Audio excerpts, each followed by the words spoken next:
Hey guys, and welcome back to this channel. In this video I'll be showing you guys how you can find specific mentions to you like from a server. So you're just going to basically select this inbox bit right here, and you're going to see the mentions that are not read by you yet, but they mention you.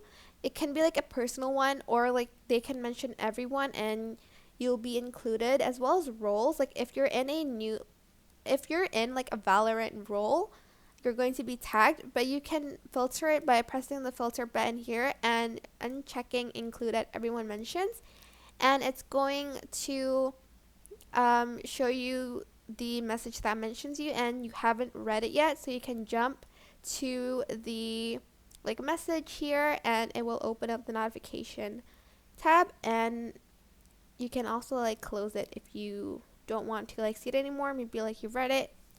But yeah, that is it. I hope this tutorial was helpful for you guys. Don't forget to like, comment, share, and also subscribe to this channel if you haven't done that already. If you have any questions, just leave it in the comment section down below and I'll try my best to answer them all for you guys. Thank you so much for watching. Bye!